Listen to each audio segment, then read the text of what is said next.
Bonjour à tous et à toutes. Je parle aujourd'hui par rapport à l'interview que nous avons fait avec Chloé, que j'apprécie beaucoup. Je renouvelle en tout cas toutes mes félicitations pour son combat.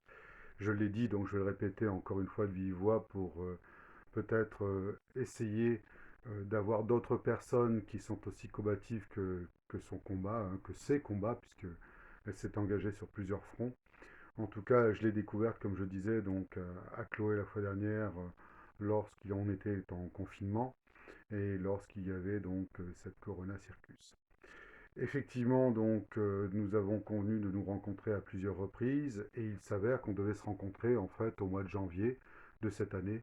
Et c'est pour ça que je disais, je vais normalement rencontrer quelqu'un proche de chez elle, qui, bien entendu, devrait m'interviewer avec un grand honneur, tout comme d'autres femmes qui combattent.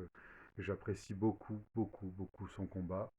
Et elle m'a fait comprendre qu'aujourd'hui, il fallait bouger parce que cette affaire, en fait, au départ, était simplement une affaire dans laquelle je souhaitais garder une certaine confidentialité.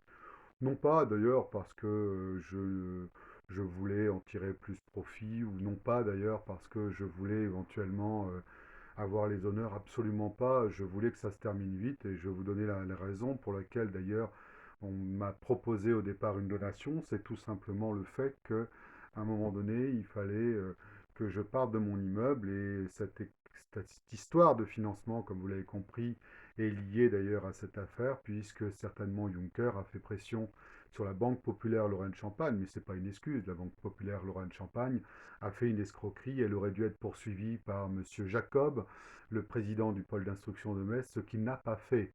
Donc une société morale ou une société. Et pourquoi j'attendais d'ailleurs qu'il la condamne? Parce que en fait, je supputais déjà depuis un certain temps que la Banque populaire Lorraine-Champagne, tout simplement, avait financé 2 ans après. Alors il faut les expliquer parce que c'est gravissime, hein. C'est vraiment une bande mafieuse, criminelle, organisée, en tout cas la Banque populaire, hein, est en relation et complice d'une bande mafieuse criminelle organisée. Donc ça, c'est beaucoup plus grave que simplement d'avoir fait un faux. Donc la Banque populaire qui m'avait dit oui en décembre 2006 pour mon financement, un financement qui comprenait à la fois le prêt immobilier et d'ailleurs les travaux, alors que j'avais pratiquement la moitié, j'avais même proposé aux chargés de clientèle de pouvoir le faire, c'est-à-dire de mettre en compte cette moitié en hypothèque, ou en tout cas, j'allais dire, réservée, hein. Et on m'a dit qu'on n'était pas des vendeurs de soupe. Voilà, avec un autre terme également que je me tairai de dire. Donc en réalité, si vous voulez, des prêteurs sur gage, enfin vous voyez ce que je veux dire. Et donc en réalité, si vous voulez, je comptais sur cette banque qui m'a donné un avis favorable en décembre 2016. Ce qui s'est passé ensuite, c'est qu'il a été remplacé par quelqu'un d'autre. Et 2 mois après, j'avais une réponse négative. J'ai demandé au directeur général, M. Gaulois à l'époque de Nancy, de comprendre pourquoi il me refusait alors qu'on m'avait accepté. Et il me dira, c'est une erreur, vous verrez, on va l'accepter. Finalement, ils n'ont pas du tout accepté. Et 3 jours après, je recevrai par courrier simple une lettre en disant conformément à nos dires, je vous refuse, qui était totalement erroné.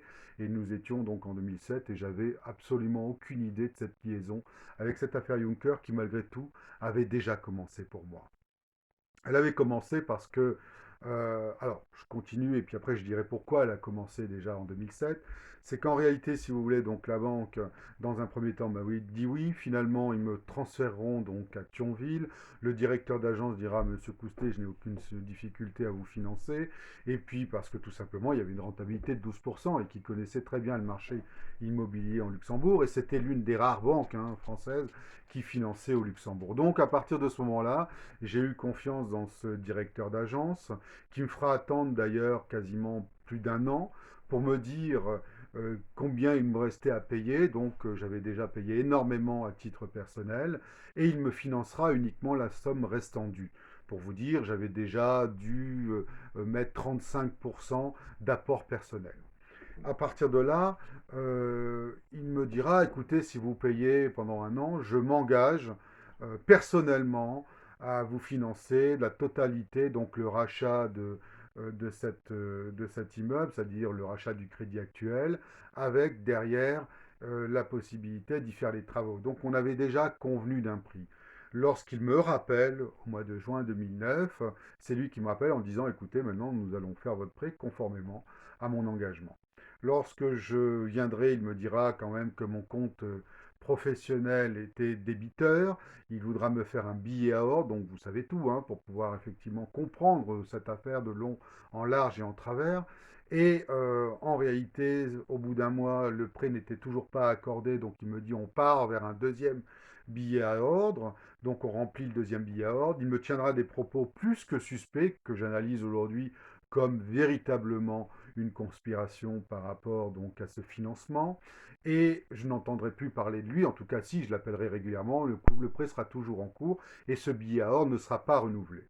Lorsqu'il changera de poste, il me dira seulement en mars donc de l'année 2010 qu'il change de poste, alors même qu'il devait s'occuper encore de l'agence de Thionville. Et là, il me présentera son successeur qui me dira, écoutez, moi, c'est d'ailleurs lui qui est venu sur Dudelange, puisque c'était à Dudelange. Il viendra à Dudelange en disant, oui, je comprends, il y a besoin de travaux. Mais là, au contraire, à nouveau, il me dira, écoutez, non, il faudrait d'abord rembourser le billet à ordre, et puis ensuite, je dis non, le billet à ordre fait partie d'un package qui devait être financé par le prêt global, c'est ce qui était convenu avec monsieur Jérôme Batt.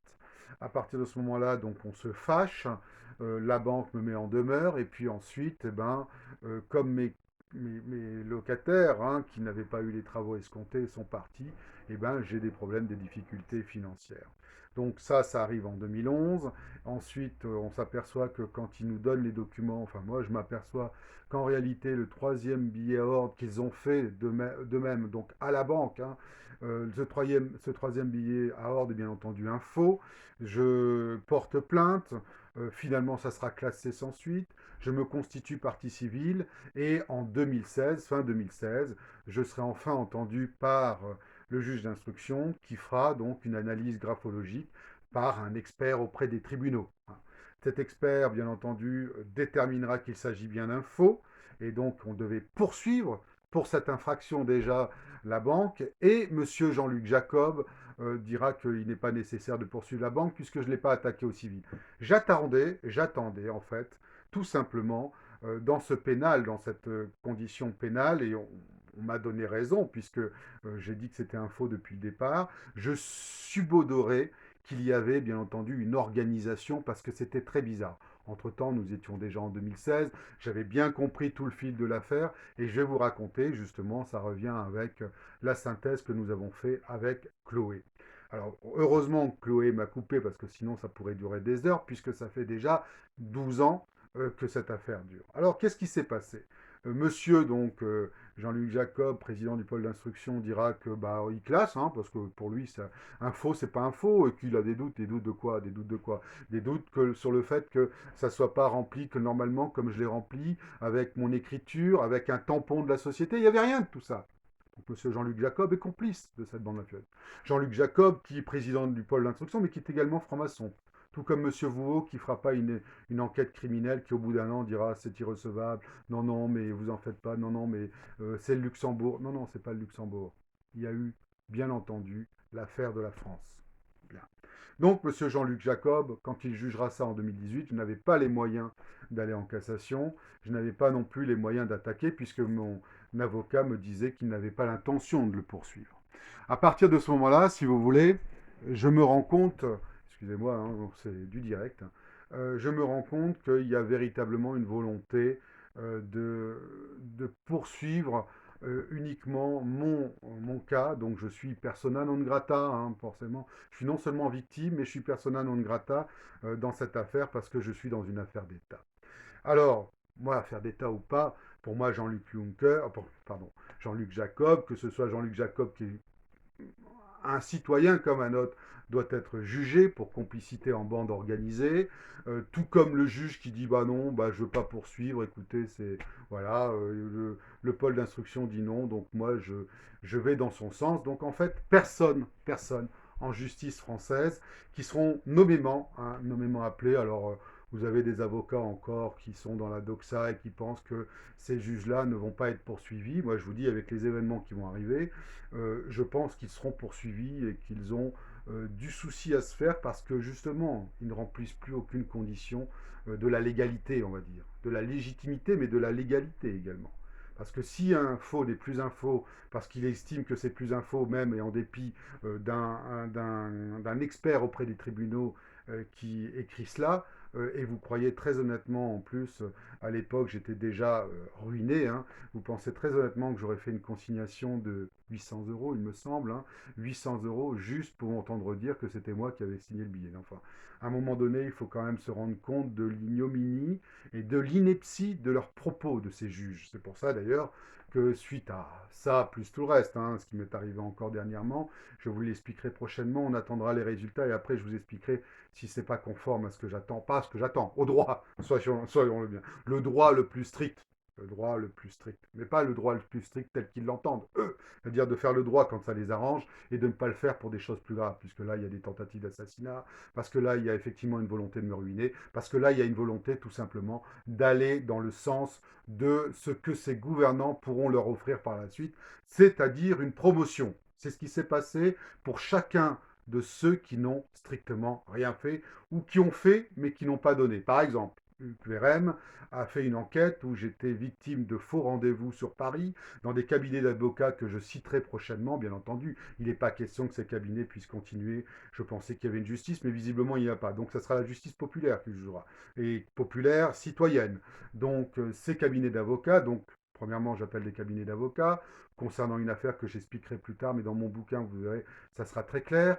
Et ces gens-là, donc, me donnent rendez-vous. Donc, ce sont des agents peut-être de Bercy, en tout cas des gens qui sont de l'État et qui essayent de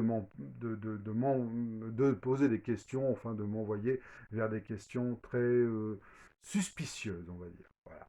Donc j'ai fait les réponses, hein, et j'espère qu'ils vont pouvoir le produire, mais il n'en demeure pas moins qu'il s'agit d'une usurpation de titre.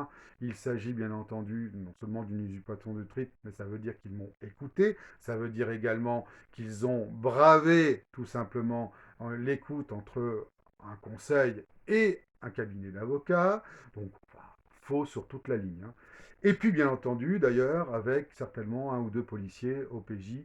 Alors là aussi, si vous voulez, c'est l'État bien entendu, et c'est aujourd'hui ces bandes mafieuses. C'est-à-dire que pour moi, ces bandes mafieuses, c'est des bandes francs-maçonnes qui vont donc obtenir des services en contrepartie d'en rendre, en sachant que, bien entendu, si jamais ils trouvent un juge intègre, eh ben, ils peuvent risquer la prison. Pour l'instant, il n'y en a pas eu, hein. Pourtant, il y en a eu quand même un certain nombre. J'ai saisi le parquet de Thionville. Alors là, ça m'est retourné contre moi. Au lieu de faire leur travail, ils auraient évité un suicide au mieux ou un assassinat au pire. Mhm. D'accord. Donc en 2015, il continue, il continue, il continue, c'est-à-dire que je vais dans ma chambre, ma carte est démagnétisée, c'est-à-dire qu'en fait on essaye de fouiller dans ma chambre pour trouver des objets suspects. Il n'y a jamais eu d'objets suspects. Voilà.